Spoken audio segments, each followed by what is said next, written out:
Winter Latina Show. Hosted by IDM.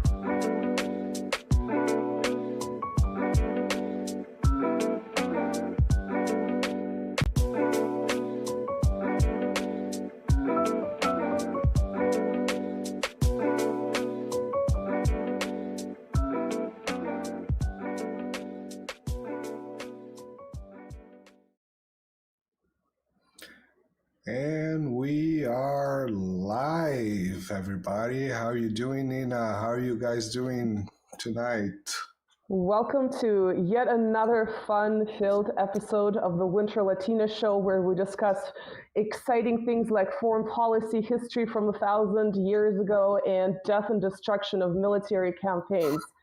And I know this is this is quickly becoming your favorite show in the world. We intend for you to like, share, subscribe, and do all the things, which of course we truly appreciate on all the socials, all the platforms.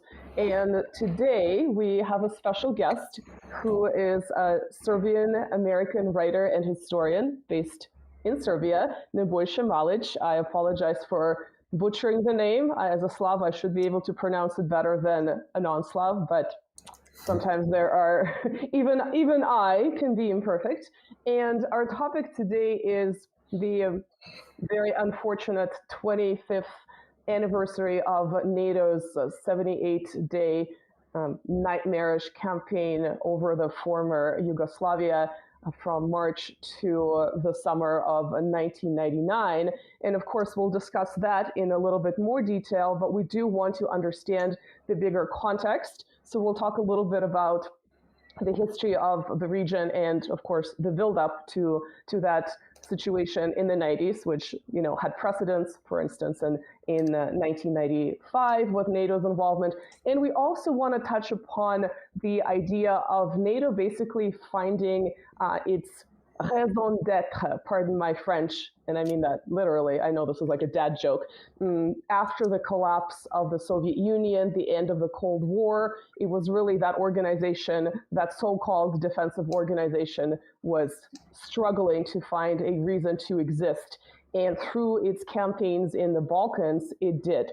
So, Marcelo, again, you're sort of a little bit of an outsider, but at the same time, you've kind of witnessed these events in real time. So I kind of want to know your perspective before Nebojša can jump into discussing what happened in the 90s and, of course, the historical background thereof. Well, just today we were talking. I was talking to Kivorka Malsian from the Syrian Analysis channel, and one of the things that we went through when we were talking about Armenia is that people have been used to having the world, the countries as they are for a long time, quote unquote, already. And many young people, especially, just think that the world cannot change like that. And I was born in 81. I'm going 43 this year. And when I was very young, we faced the collapse of the Soviet Union and the division of the Soviet Union into several mini countries. And that's just in my lifetime, of course. But of course, there are other divisions going on, like in the now former Yugoslavia, sort of on a smaller scale, but exactly, no less complicated. Probably more in some ways. Exactly, but not only Yugoslavia dissolving, but many other ex-Soviet republics. And now we are just watching Ukraine being, kind of dissolved as well, and sure, probably will be. And we have the West Asia situation with Gaza and Israel. There is a high probability that either things get on track or even Israel may cease to exist as a geographical limitation of a country. And, not too long ago, we kind of lose this perspective that not too long ago, African countries were colonies. Of course. And today we Up still have in until South the late America. 80s. Exactly. And today we still have in South America the French Guiana, which is not a country, it's a colony. They just call it a different name, but it is a colony, you Sure. know? And well, in school, we used to learn about, the geography of in geography and history, the dissolution of the Soviet Union, the Cold War, all those things. But after that, we did not, we ceased to pay attention to what was going on in, Eastern Europe and things that are not interesting for us to know Well, about. directly sort of in your line of vision. But at the same time, do you remember seeing headlines from the 90s about the NATO involvement in the Balkans in 1995 in Bosnia? Do you remember headlines from 1999, or you were not so tuned into as a young metalhead into sort of foreign policy events around the world? Well, for me, it was also in Brazil. We were always taught to read the newspaper. You had to read the newspaper. Of course. But when I was a teenager, I was trying to start to read the newspaper, and I was basically reading bullshit. And I decided, okay, why should I get more stupid? I just better not learn at all about anything. And I also said about this in the Kevork show today. I always say this in the channel.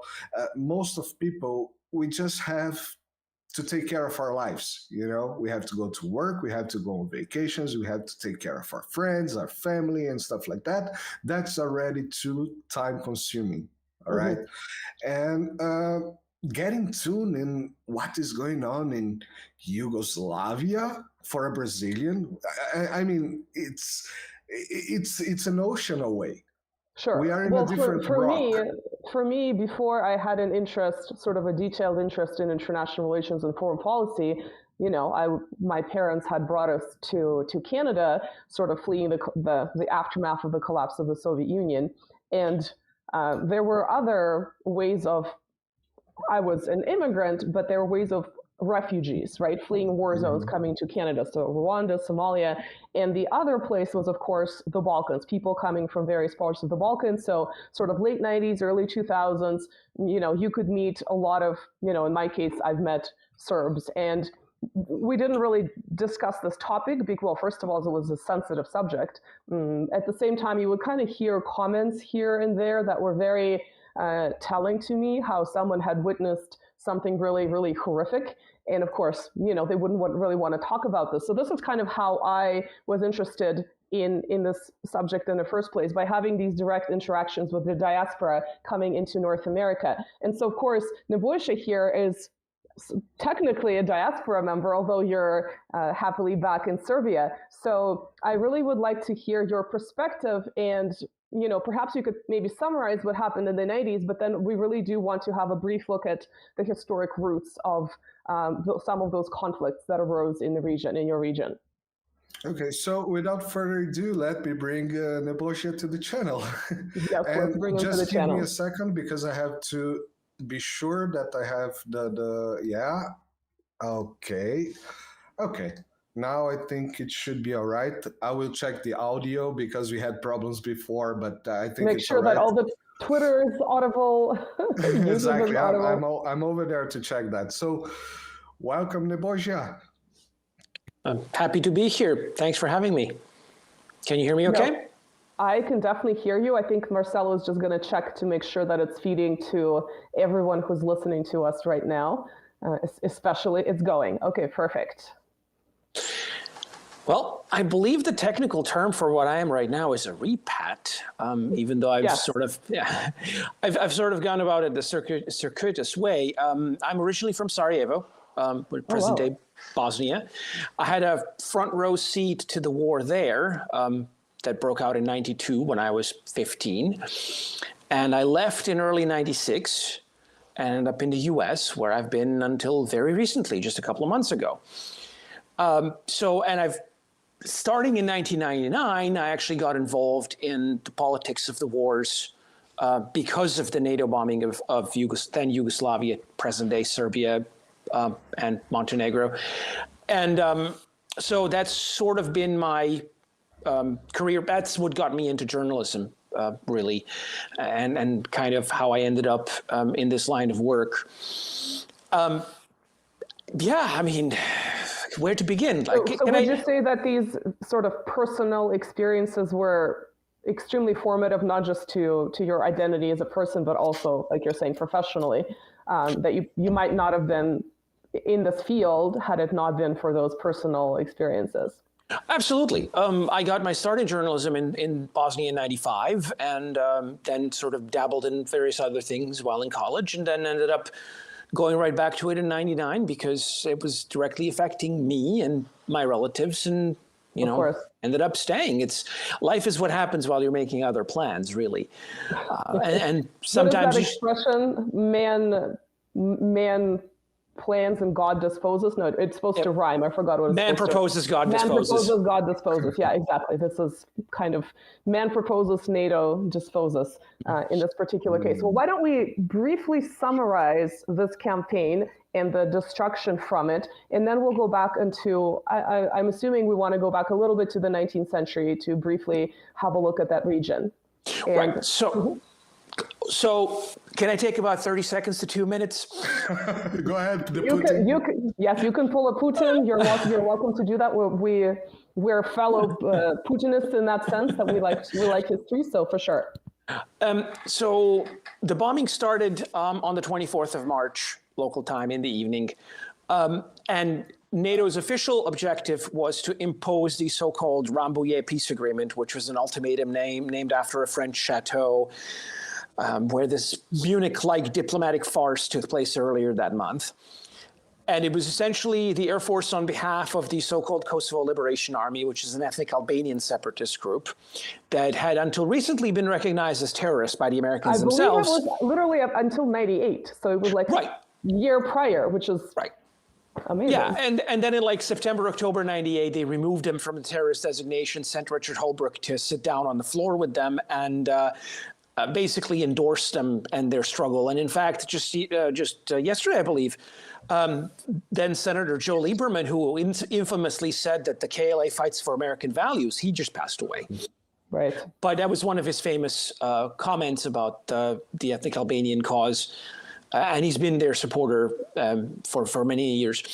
So what NATO did was they expected another Desert Storm or deliberate force, which was the name of their operation in Bosnia, and it didn't work. And in fact, just 2 days into the campaign, they lost an F-117. 3 days into the campaign, it was the 27th. The couple of F-16s got shot up pretty badly. In fact, the future Secretary of the Air Force, David Goldfein, was flying one. Things were not going well.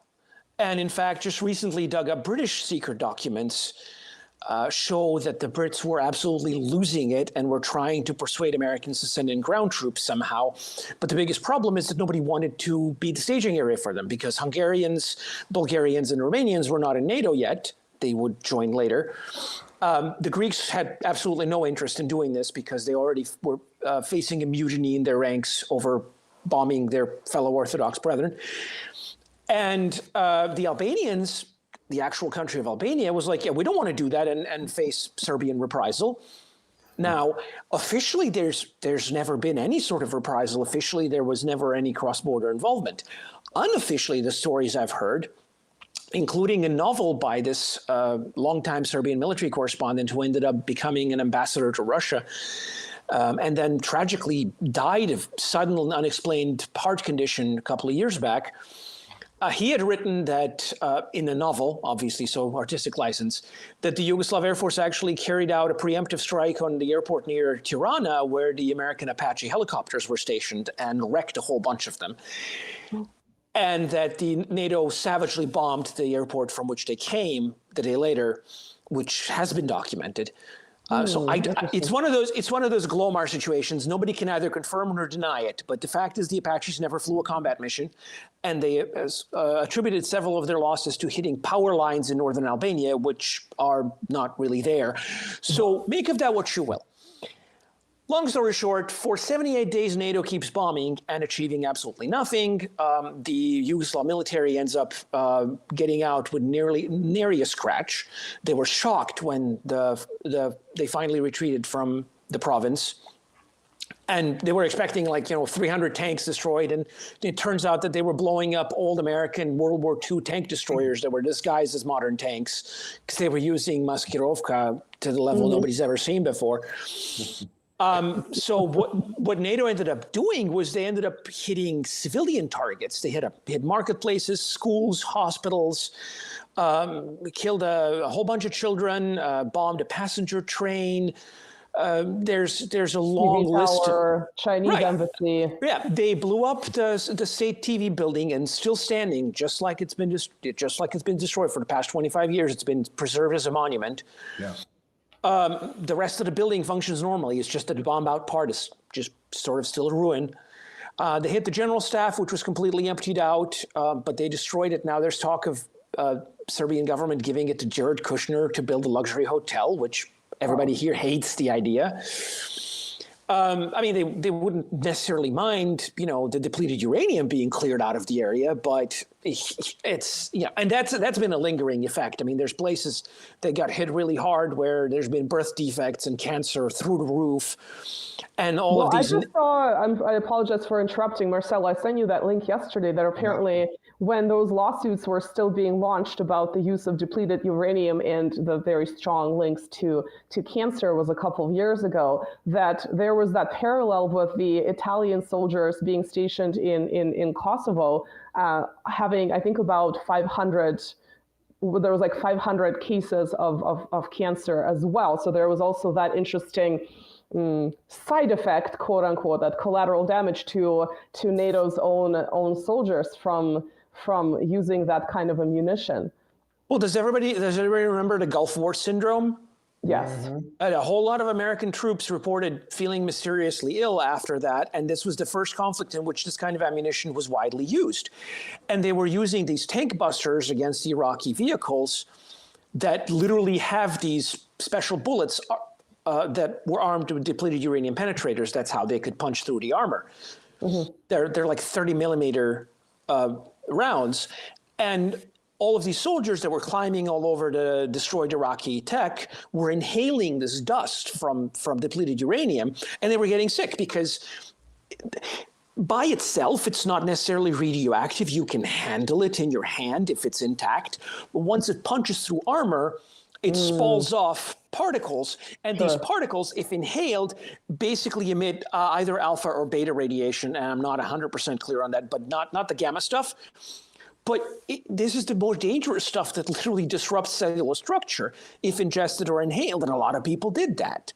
And so we have effects now 25 years that are still being felt, which is, we talk about landmines, right, being left in places for decades, and, for instance, Southeast Asia, right, or Africa. Now it's going to be Ukraine. But this is one of those sort of silent, invisible killers that, other than perhaps a handful of news media from Serbia and Russia, you don't really get a lot of media coverage of that, although the effects are obviously quite horrific. So, Nebojša, it sounds to me, based on what you're describing, that this was more almost like this campaign of punishment going after civilians having had these unsuccessful incidents like what you're describing. How do you view it?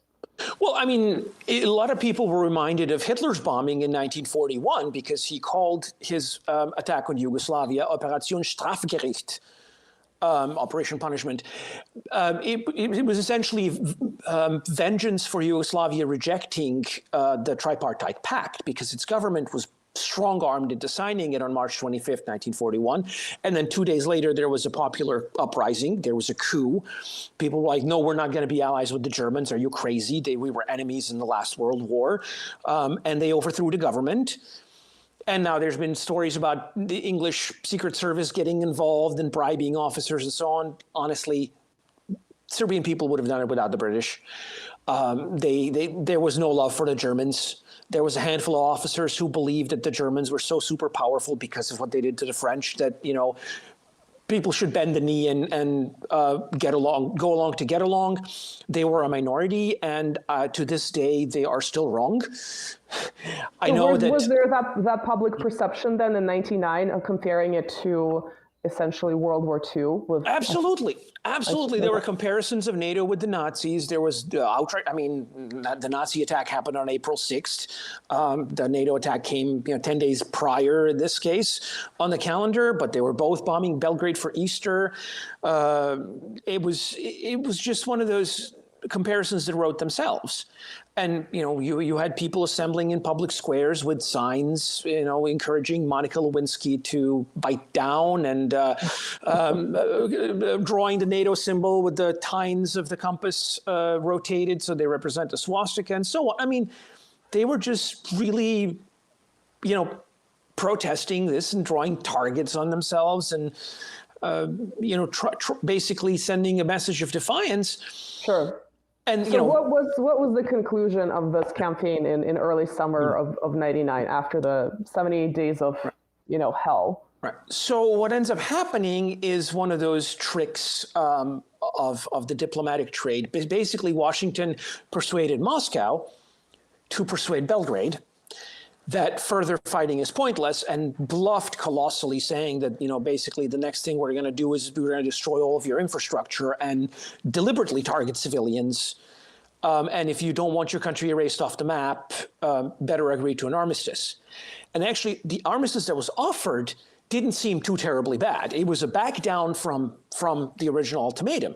It was not a NATO occupation with guaranteed independence for this ethnic Albanian group. It was a UN-sponsored peacekeeping mission with Serbia's sovereignty fully guaranteed, with the UN Security Council resolution and a NATO-led force, which now included a Russian paratrooper battalion that made this daring dash to the Pristina airport. And there was this tacit understanding that the Russians may not even have their occupation zone, so to speak, but would at least be involved. And that was enough to persuade Belgrade that, okay, we can end this on honorable terms because we don't want people to die. Of course. We're quite a bit outgunned and outmatched, but at the same time, they haven't beaten us. Right. Well, we should also mention that Russia was in a very weak position, because I know you still hear comments 25 years later, why didn't it intervene earlier? It couldn't. It couldn't. It was experiencing its own neoliberal collapse, right? The first Chechen war going into the second Chechen war. So it was really in probably the weakest position in decades. But, we always mention that famous turn over the Atlantic with Primakov, the then prime minister, who was flying to Washington on March 24th, the day of the start of this insane campaign. And he was supposed to sign various agreements in Washington, and he turned the plane around midair. So this was sort of, it's a small gesture, but it's kind of become this famous symbol of, non-compliance with this new hegemonic world order that was being born in the 90s. And of course, this campaign is one of those focal points, right? A watershed for that particular moment. But yes, Russians really they were not in the position to do really much other than perhaps be involved in diplomacy, like you mentioned. Well, you said watershed moment. Primakov's flight was scheduled. Basically, the bombing started after he took off, and it was deliberately timed for that, according to these newest released documents, because the Americans figured if he was already flying to Washington, he's not going to turn back. And he did. And not only did he turn back, Russia turned around within 6 months. Because when you look at what happened in '99, Yeltsin gives his famous, end of the year speech, resigns, hands the country over to Putin, and then the rest is history. Smarter men than me and better informed men than me have basically said, this was the moment where Russia turned and decided, no, we've seen the real face of the West. We're not going to accept this at face value, which is ironic because a few years later, you had Strobe Talbot, that point man for Russia for the Democrats at the State Department, Clinton's top Russia hand, do this introduction to a book by a fellow named John Norris, who was one of his staffers, who then went to International Crisis Group, one of these Soros shops. And Norris wrote a book about how this was really all about just a message to Russia, that it had nothing to do with the Albanians and nothing to do with Serbia. It just had to, they just had to break a country to show the Russians that the neoliberal world order cannot be challenged. Yeah, It's here to stay. we've only bombed a couple thousand civilians, and I know estimates range pretty broadly, but I would go with perhaps the higher, seeing the images of the destruction, the level of destruction. Yeah, we've only bombed a couple thousand civilians to send a message to Russia, which is just like Hiroshima and Nagasaki. Yes, exactly. We're just gonna nuke Hiroshima and Nagasaki to show the Soviet Union that we have this new very peachy weapon that you should be cognizant of and act accordingly. So yeah, it's but very...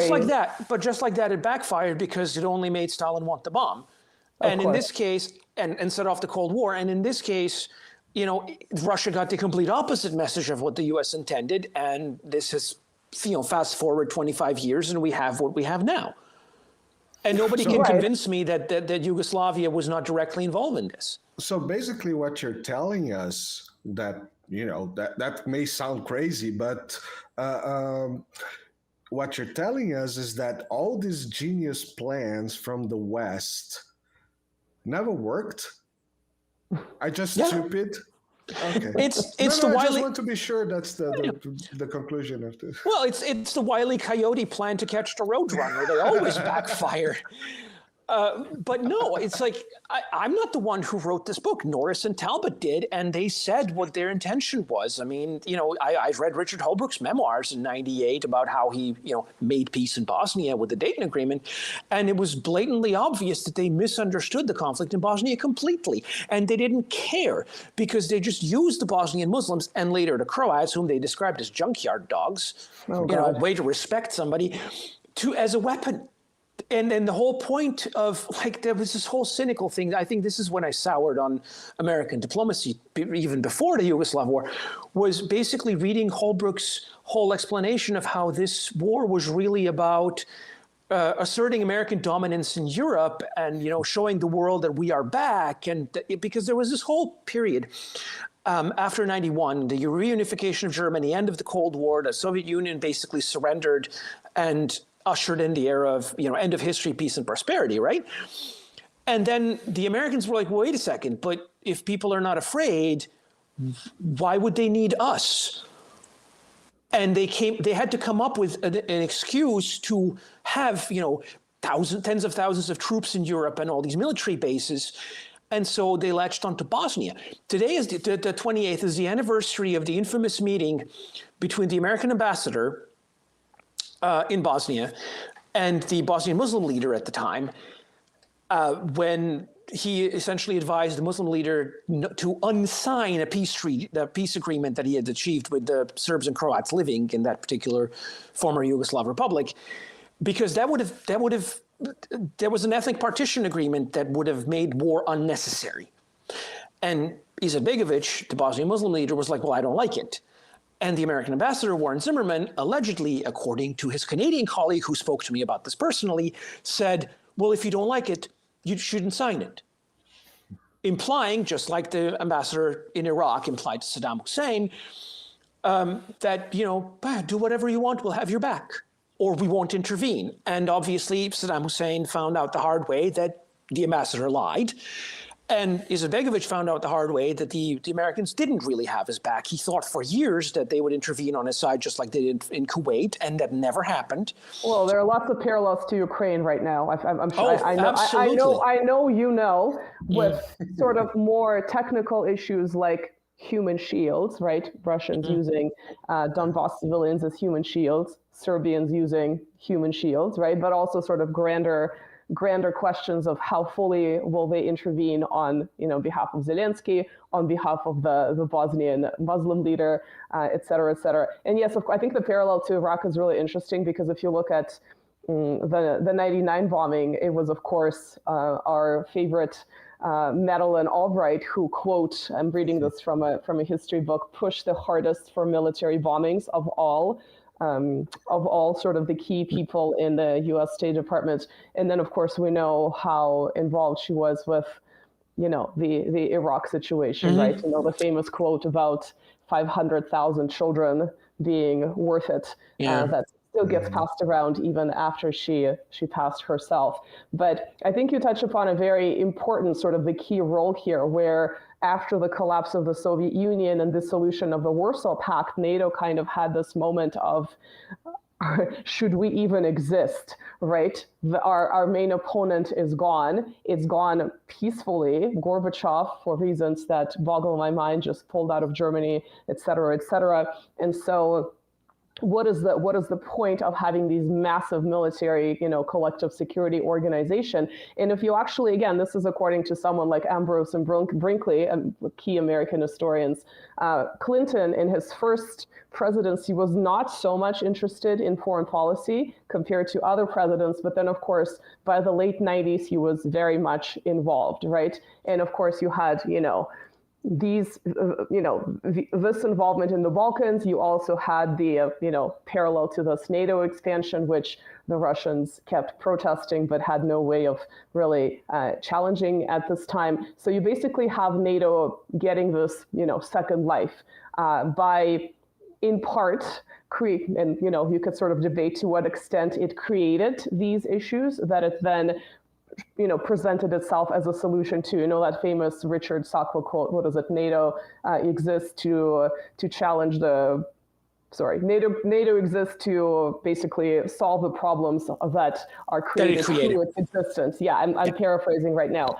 But basically, it's kind of like advertising, where you don't even think there's a problem, and then advertiser comes on, your cable television and presents you this solution to a problem that you didn't even know was there, and now you're really worried about the problem. Well, NATO here, it could be strongly argued, would create these problems, like you're talking about, getting rid of an agreement that would have been pretty peaceful in terms of sort of ethnic borders in that particular part of the world. And and then it is the one that presents itself as a solution through fear mongering and military engagement, and obviously a large civilian death toll.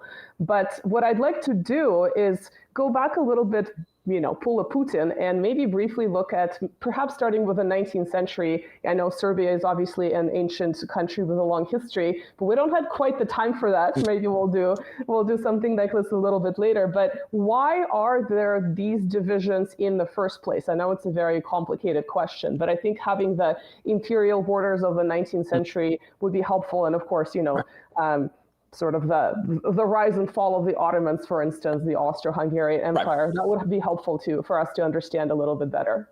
I'm not going to go back in time to Rurik and the founding of the Where's your folder with all the quotes? Where is your folder with a massive book of quotes? It's actually still in the boxes that are in the hallway. Okay, next time we'll do this. Makes sense. But okay, the long and short of it is that basically you have the medieval Balkan states that arose in between the fall of the Roman Empire and the fall of Byzantium. That's a nice little 1,000-year span right there. But at one point, the Ottoman Turks emerge in Anatolia and basically take out most of Byzantium and cross over into the Crusades' weakened Balkans. You had the Fourth Crusade sacking Constantinople in 1204. And we still remember. To this day, the East remembers. To this day, yes, we do.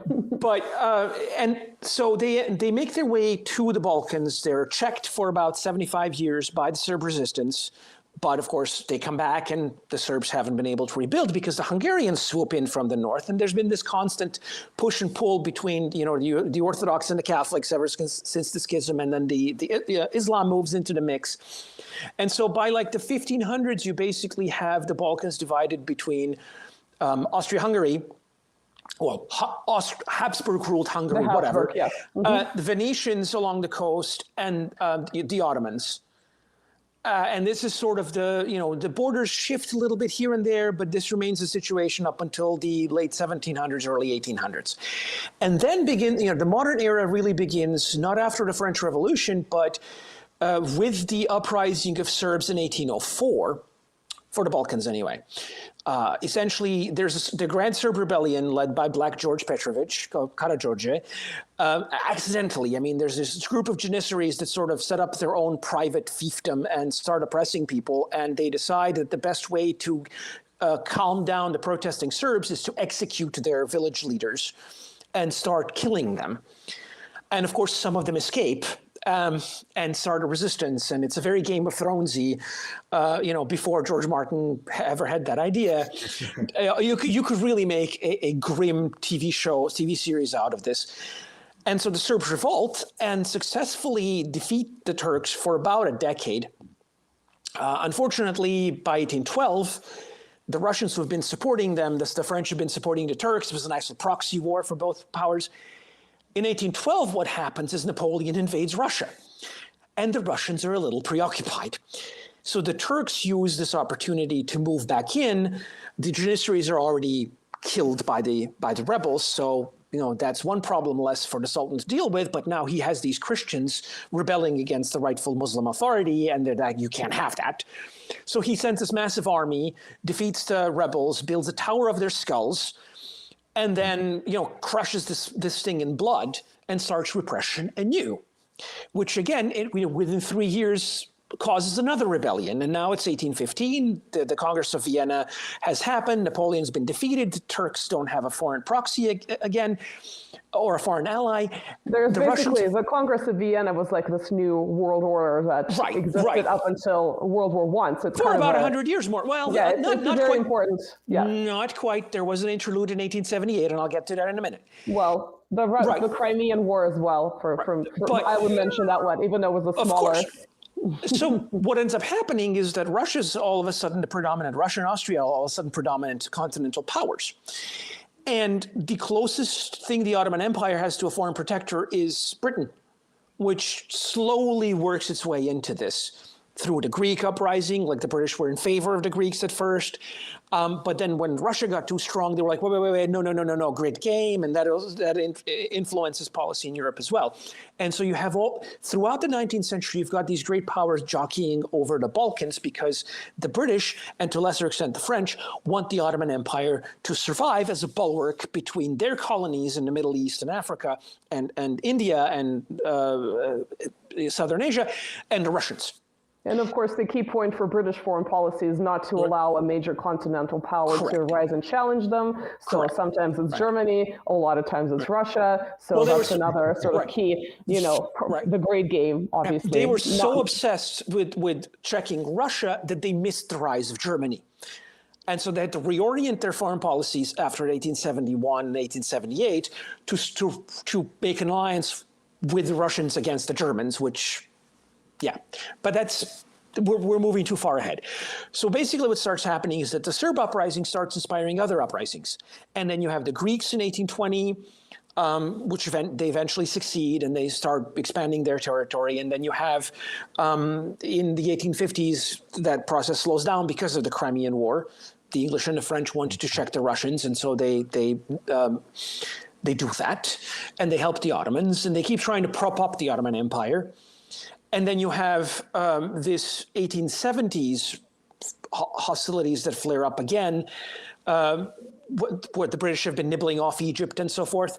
And so the Bulgarian, first of all, what starts the whole thing is a rebellion of Serbs in Herzegovina, which is the southern part of present-day Bosnia-Herzegovina, which spreads and has Serbia and Montenegro at that point, semi-dependent principalities declare war on the Ottomans.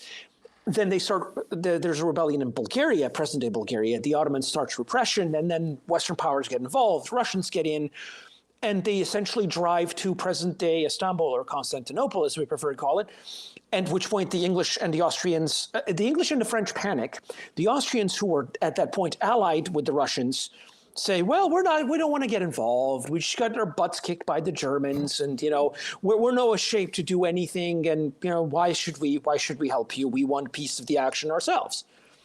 Mm-hmm. And then you get the Congress of Berlin in 1878, which essentially revises the outcome of that war to steal Russia's gains, to partition Bulgaria, to give a little bit of land to Serbia, and let Austria sort of move into Bosnia, which was an Ottoman province, and occupy the area called the Sanjak of Novi Bazar, which would physically separate Serbia from Montenegro, because the biggest fear is if these two ethnically Serb principalities get connected and then get an exit to the sea, there's no taking them out. That's just a hard wall between Austria and the rest of the Balkans, and the Austrians, having been defeated everywhere, Italy, Germany towards Russia, because they got Galicia and that's it. They can't move east, they can't move north, they can't move west. So the only way for their colonial expansion is the Balkans. And so they have their eye on Serbia. They install, they basically make a secret pact with the Serbian prince so he can become king but be a vassal. And everything seems to be moving more or less swimmingly in that respect. And then there is a coup in Belgrade in 1903 in which that dynasty is overthrown because they did a couple of things, more than a couple of things, that ended up being a combination of corruption and nepotism that annoyed the military so much that they were like, we're not having any of this. And the king and the queen end up assassinated, chopped with sabers, thrown out the window of the palace into the garden, which I pass by every day going to work. And the next dynasty comes in, and I sort of glossed over the fact that the first uprising was led by Karađorđe. The second uprising was led by another village prince called Miloš Obrenović, who was actually in a kinship relationship with Karađorđe. They were best man. Karađorđe baptized his son or something. It's a Serbian institution that I have trouble translating into English because there's no cognate. But they were essentially related through faith, through religion, like Godfather type thing. And Miloš committed a cardinal mortal sin of having Karađorđe killed and his head sent to the Sultan as a condition of making peace. And so, a lot of Serbs believe that dynasty's been cursed from that day. Oh, interesting. Okay. And because none of them, except Miloš himself, actually peacefully finished out their rule. His nephew, his son was assassinated. His nephew went into exile, and his grandnephew ended up getting thrown out the window. If I'm getting my Serbian kings right, I need to check that. But anyway, if you thought your country was complicated, look at this, like you said, Game of Thrones type scenarios. The Serbs are said to have an excess of history. So if we were to sort of summarize the 19th century, which sounds, very difficult, up through to World War I guess we could say that there was the slow decline of the Ottoman Empire, and as it was being propped up by other powers, right, such as Britain. And there was this liberation movements in part in Orthodox lands. And of course, from the Russian perspective, yes, they did have geopolitical interests, but they did have that religious feature to those conflicts as well. It's kind of hard to just completely discount this protection of, the Orthodox brothers. And so there are all these countries that eventually end up gaining independence, like Bulgaria, that unfortunately has been siding with Nazi Germany or the Bulgarian government, I should say, with Nazi Germany or NATO countries since then. But basically, there are all these countries that in part gained independence thanks to these sort of great conflicts between the great powers, but also Russia's interest in protecting the Orthodox population at this time. Right. So we fast forward to 1912. This is a watershed year. The Serbian kingdom at the time is basically at odds with Austria, which has annexed Bosnia in 1908, contrary to the actual Congress of Berlin. Talk about a unilateral annexation, right? Sort of upended that order. And so at that point, 30 years after the Congress of Berlin, the order that was established there is now null and void. And it's a free-for-all between great powers. And it's just a question of who's going to trigger something when. In 1912, there's this Balkan alliance with Serbia, Bulgaria, Montenegro, and Greece, mediated by the Russian emperor, well, given the blessing of the Russian emperor, that starts a war on the Turks with the explicit goal of liberating the rest of their captive brethren and finalizing this process of liberation. And if they drive on to Constantinople, so much the better. Well, this is the key goal that was interrupted by World War I and revolution. So we remember that too. Right. But what happens is they literally defeat the Turkish field army. The Serbs take it out single-handedly. The Greeks march up to Thrace. The Bulgarians arrive to present-day Edirne, where they lack siege artillery, so the Serbs have to lend them a hand. And the Serbs and Montenegrins emerge onto the sea, and then the Austrians get involved. And what they say is basically the Austrians and the British say, oh, we're going to invade you if you don't stop and if you don't make room for an independent Albania. And the Austrians hastily draw up the Albanian flag, codify the Albanian alphabet, and basically, I'm grossly oversimplifying this, invent the Albanian nation out of a proto-nation that was emerging under the Ottomans, which was sort of a majority Muslim proxy enforcer in this particular region. They were like the only you had your local converts and the present day Bosnian Muslims or Macedonian Turks and the Bulgarian Pomaks, but you didn't have such a they understood that they were part of the people that they came from. They spoke the Serbian language, for lack of a better phrase, or Bulgarian. Whereas these people spoke a completely different language. They reportedly came from somewhere in the Caucasus and were settled there by the Ottomans to replace the depopulated population, and basically became their enforcers.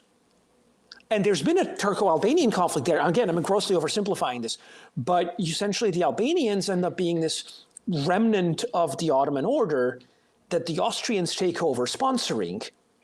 And this is what starts off a conflict between them and the Serbs and the people of Montenegro and the Greeks ever since. So if you had to, again, grossly oversimplify, to what extent was it these imperial divisions and some of this social engineering versus actual ethnic strife that prompted future conflicts like the one in the 90s?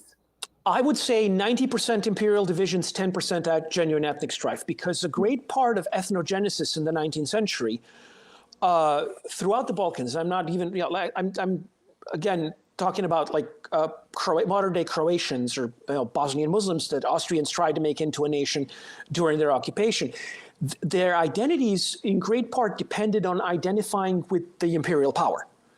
A great part of modern Croat identity, the faction that prevailed, was the we are Catholics and non-Serbs and we hate Serbs. This is how a negative identity that we've seen in certain other parts of the world recently, right? Exactly. And that particular identity that you're referring to also started under the Austro-Hungarians because they controlled that region. You mentioned Galicia, yes. Precisely. Basically, we're fighting the ghost of Austria-Hungary. Ironically, because Gavrilo Princip famously wrote a poem that said, our shades will wander the halls of Vienna, scaring the gentlemen and the courtiers. But it's in fact their specter that's still haunting Europe over 100 years since, because the things they did for ethnogenesis are with us to this day, because of the way the world order was sort of canned and preserved in amber after World War I and World War II. But yes, 1914, I lived on the street originally where Princip shot Ferdinand. Oh. That was my neighborhood. He gets a lucky shot. The Archduke, who was actually, ironically, the opponent of war, gets removed from the board. And the war faction in Vienna takes over. And they're like, well, now is the time to attack because the Russians are weak. The Germans have our back. Nobody's going to interfere. We're just going to run Serbia over. And they fail twice. And of course, we get that expression, some damn thing in the Balkans that has since been used, ad infinitum. Ironically, they should have listened to Bismarck, but he was long dead by this point, and he was the one recommending an alliance with Russia. But no, instead, Kaiser Wilhelm decides to buddy-buddy with the Austrians and dooms Germany, essentially. But yeah, Germany eventually invades in 1915. The Serbian army is displaced. The country's occupied. Fast forward 3 years later, they break through on everybody calls it differently. Serbs call it the Salonika front. The English called it the Macedonian front. They basically wrecked the Bulgarian army, which had since joined the Central Powers because they were unhappy with the partition in 1913 because of the Austrian meddling over Macedonia and Albania. And so the Bulgarians defect to the Central Powers. They get wrecked. The Germans lose the front. Austria-Hungary completely unravels. in part thanks to the Italians as well. But this was, the great breakthrough. There's literally a monument in present-day Austria that says, the Serbian cavalry came this far and no further, thank God. Because had they reached Vienna, that city would have burned for the sheer amount of atrocities that the Austrians committed. And so, Well, we have World War I as basically the graveyard of empires. Right. So would you say the countries that arose out of World War I, whether that was an equitable way to create these new states on the ashes of the empires, like what happened with Yugoslavia? What is your perception of that? No, I think in retrospect, it was a horrific historical mistake. It was easy for us to say that now. At the time, I think the dynasty, the prince that de facto ruled Yugoslavia, because his father was basically getting old and he passed the reins of power to him as a regent, was like, okay, well, the Russian Empire is in chaos. The Bolsheviks are taking over. The Entente is blown. They can't really do anything. We must have a strong big state so that we would be able to defend ourselves from a resurgent of Austria-Hungary or Germany or the Turks. And so let's just, accept our brothers in language and different faiths and call it one big happy family and everybody's going to be great, right? Except this particular reasoning came about 80 years too late because the ethnogenesis was already complete. And he didn't understand this fact at the time. He thought he could just paper it over, decree that everybody's going to be brothers and let's just stop fighting and be friends as teachers woefully tried to do in cases of school bullying. And again, he did not understand this fundamental dynamic that a lot of this ethnogenesis was based on negative identities identifying with conquerors. And so King Alexander tries to create Yugoslavia and tries to make a military alliance with the French and the Czechs and the Romanians, the Little Entente, and that fails miserably by the fact that he got assassinated in 1934.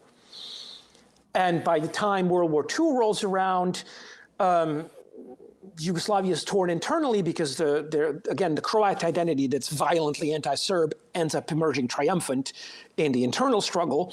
You have divisions of spoils, you have resentments, you have ethnic issues, you have religious issues.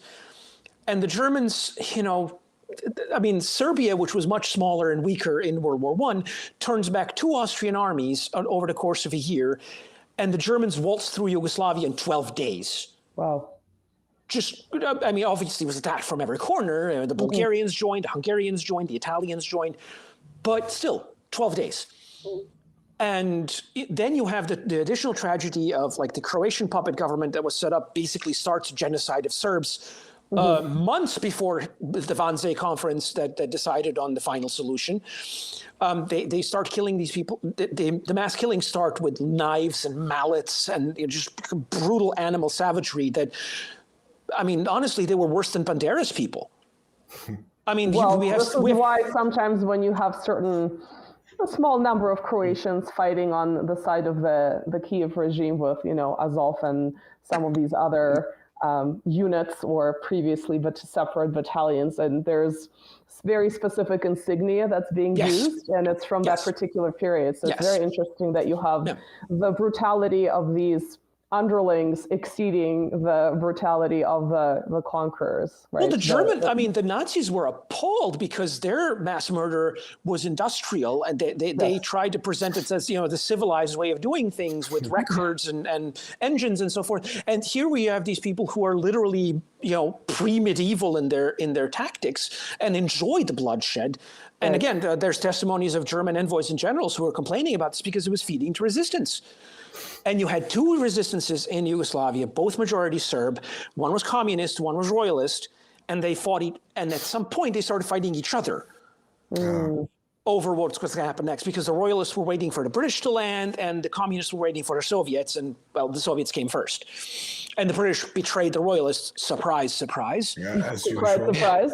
Curse your sudden but inevitable betrayal. Perfidious Albion! Come on, you've never done this before. Right.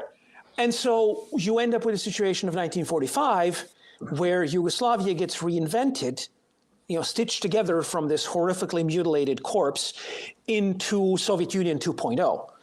And Tito, supposedly an ethnic Croatian, although there's various conspiracy theories that he might have actually been secretly Polish and stole the identity of an actual person,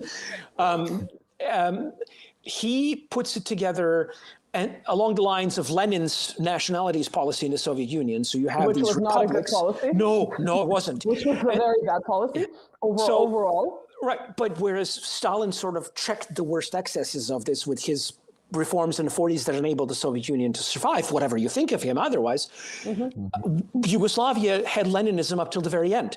And essentially Tito set up these ethnic republics.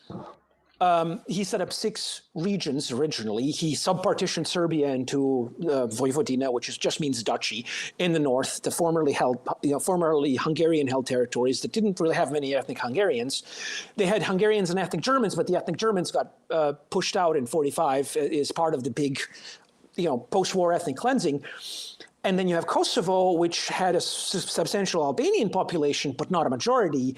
And it became a majority through decades of repression against the Serbs that the communist regime benevolently oversaw.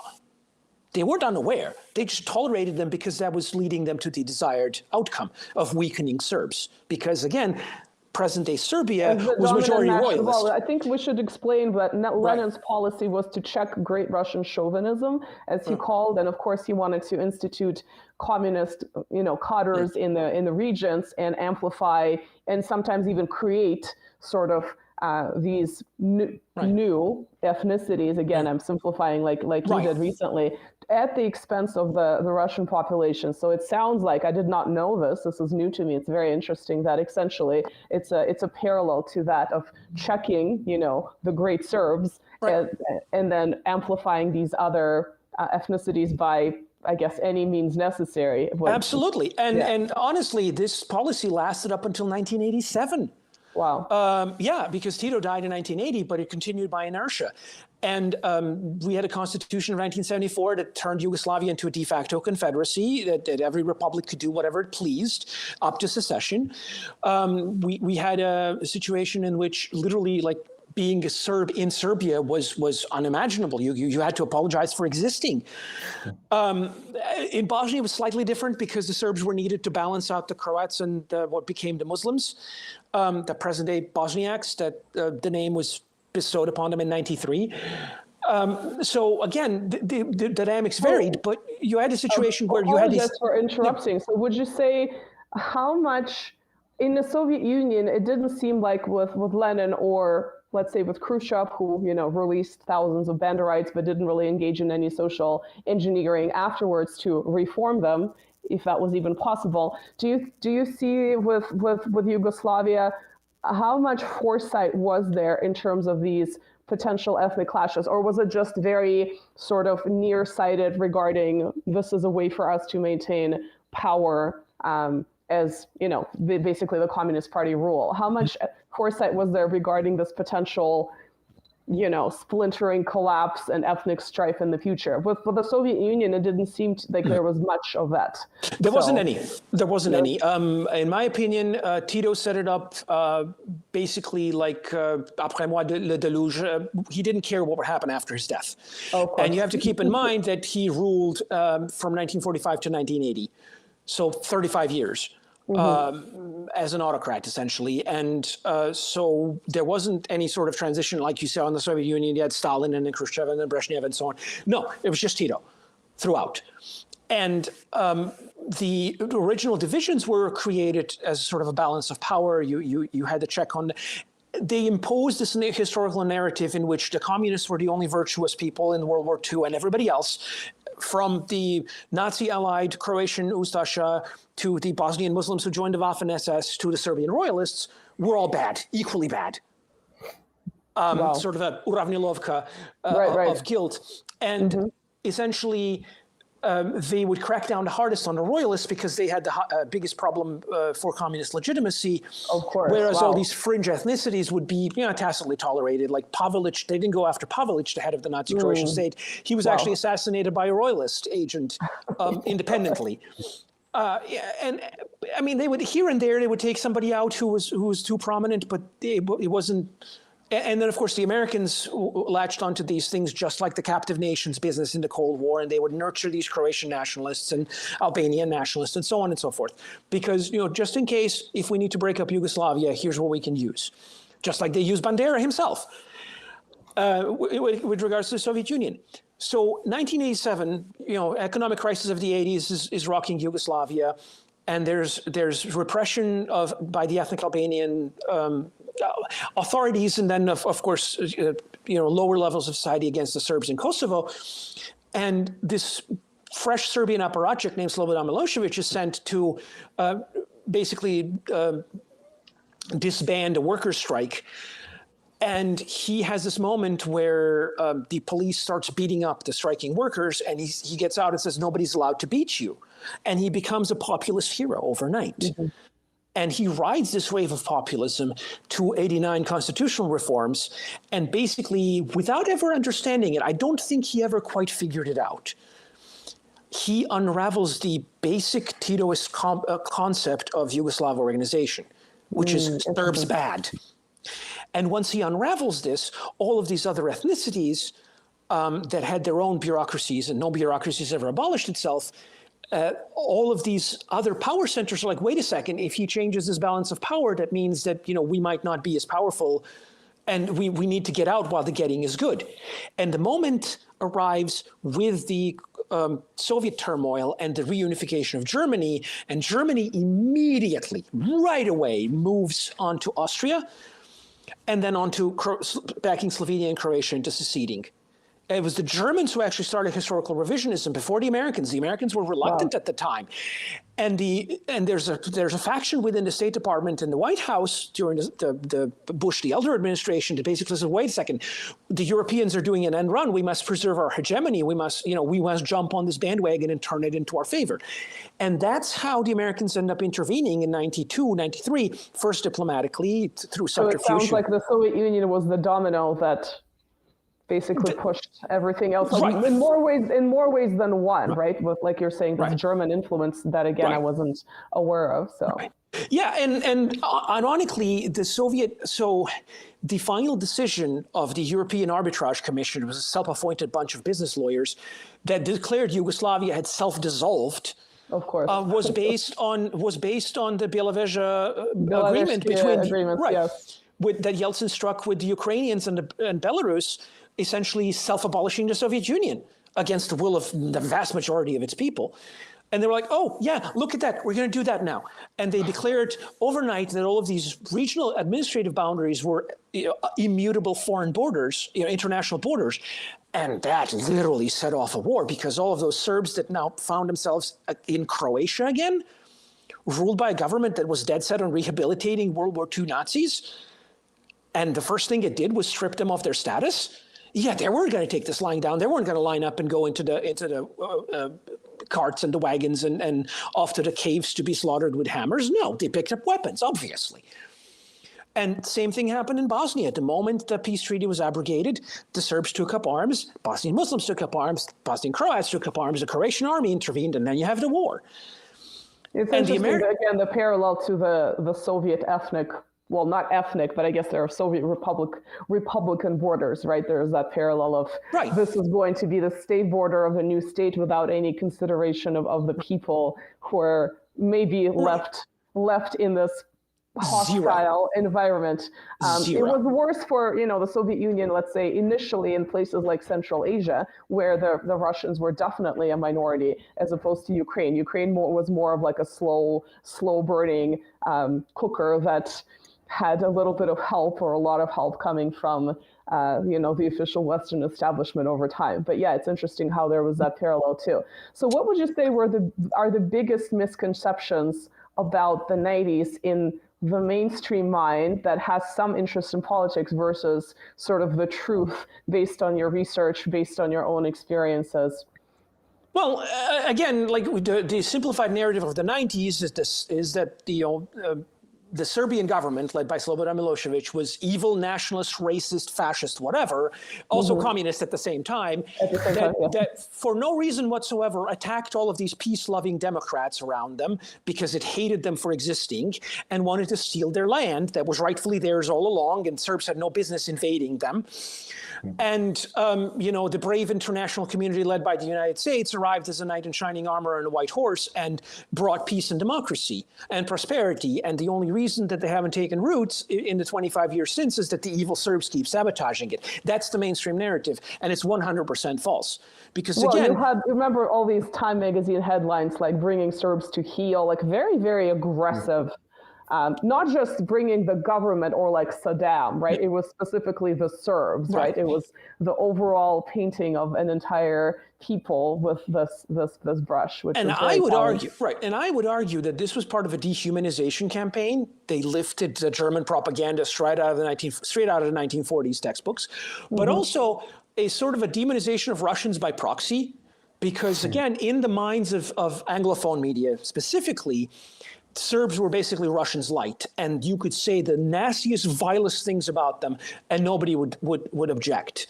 You know, you pick up any example of mainstream Western reporting about the Serbs, and replace Serbs with any other ethnic group, literally any other ethnic group, and you it would be fired for it.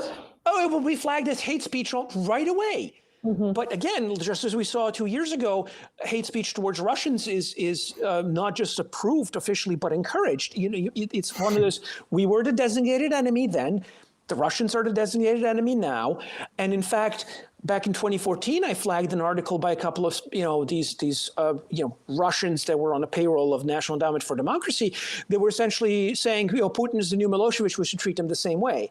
Right. And I don't know whether they were just furthering a narrative that was already predetermined, but you will see that, like the American specifically policy towards Russia over the past couple of years, specifically since 2014, has literally been applying the Serbia recipe from the 90s and expecting the same result, which obviously hasn't worked. Yeah, I've seen you comment on your X/Twitter kind of about these parallels, and it's very interesting that you've been picking up on it much earlier than other, at least from what I've seen, than other commentators that might have missed that.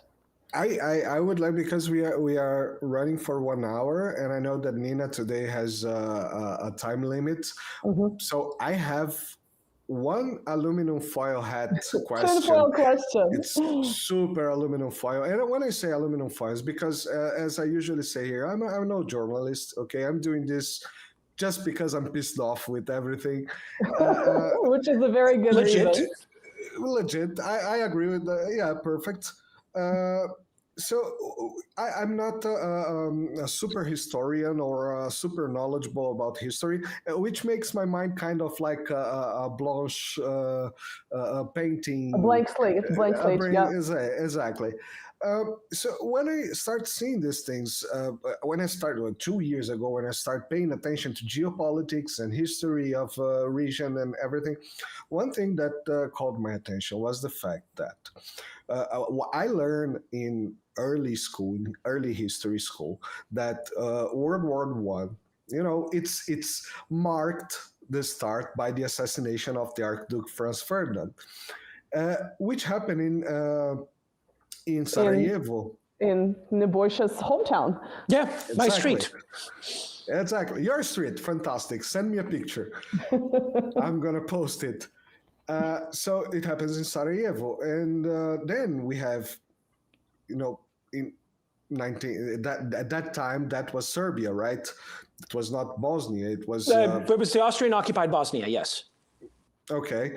And then all this thing. So where I'm going to is the following. What I'm seeing in the decision makers of nowadays wars and stupid decisions, that they don't use logic.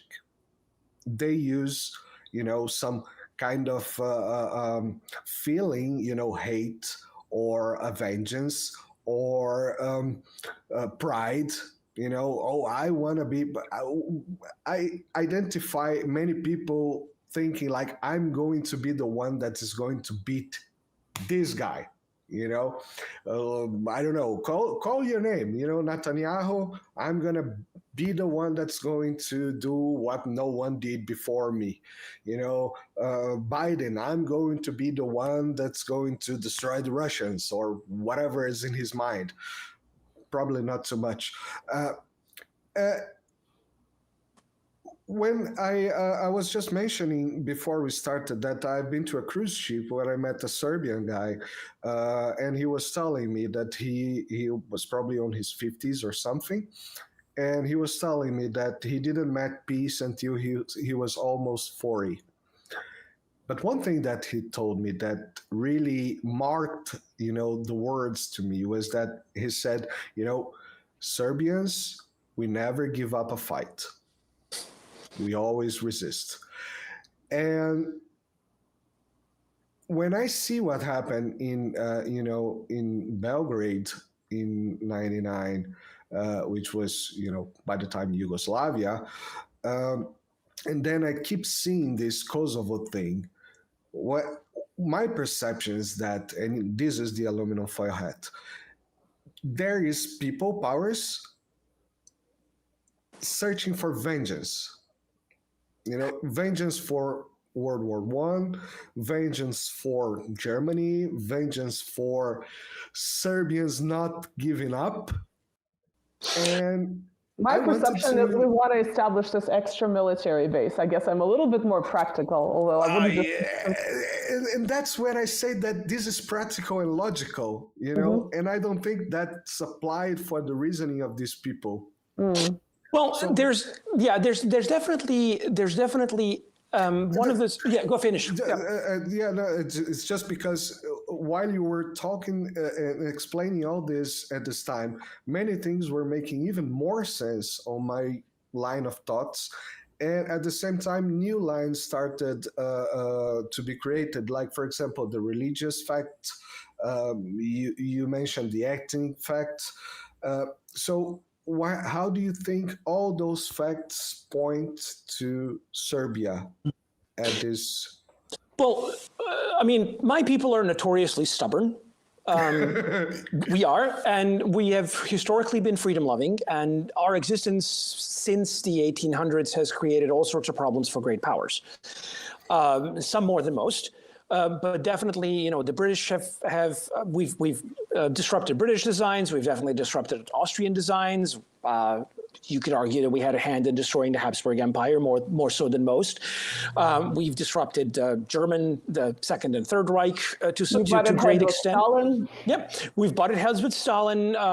We didn't destroy the Soviet Union, but we've definitely created problems for the Soviet.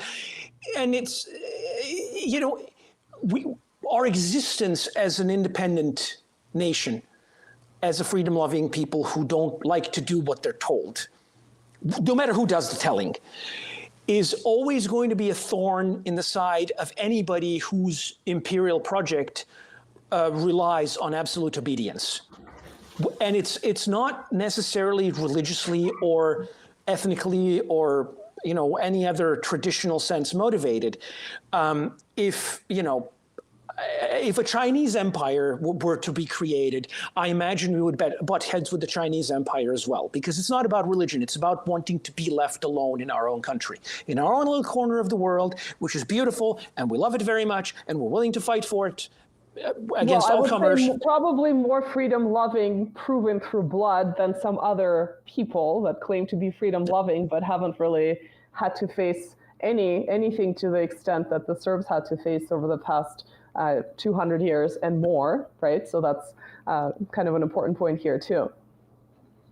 Yeah, again, it's one of those, people say, well, why couldn't we be like the Czechs? They have all these ancient architecture and all these, Central European, fancy civilized things. And I'm like, well, it's because they surrendered to everybody. After the 30 Years' War, you don't see that, the Czechs don't have any sort of, they're like, well, okay, the Germans march in, fine. The Austrians march in, fine. The Hungarians march in, fine. I'm not disparaging the Czech civilization. I'm disparaging their martial virtue. Of course. And it's like we don't have that. Even if we had that choice and we were never given it, it's not in our national character anymore, and it never really has been. Our national character ended up being defined through resistance to conquerors, whether it's the Ottoman Turks or the Hungarians or the Austrians or the Germans or whoever. And it's one of those, we are who we are, and you either live with that or we fight.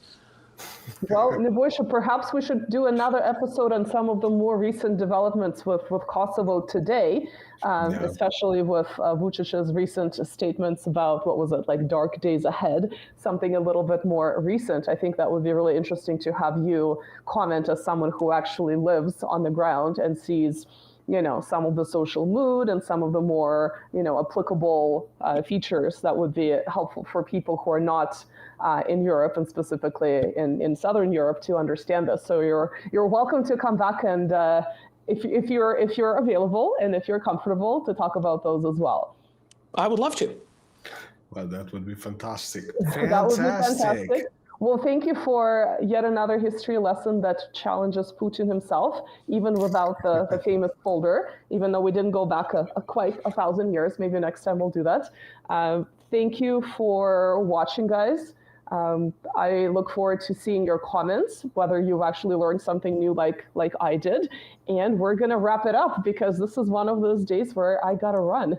I cannot, I wish I were permanently online, but it's not always possible. Thank you, guys. Yeah, so thank you, everybody. Remember, all the links are on the description in our channel to Nebojša Malić and Nina Byzantina, and to the Imprensa de Destruição em Massa, the press of mass destruction. Here, all the links on the description. Thank you, everybody, and have a nice day.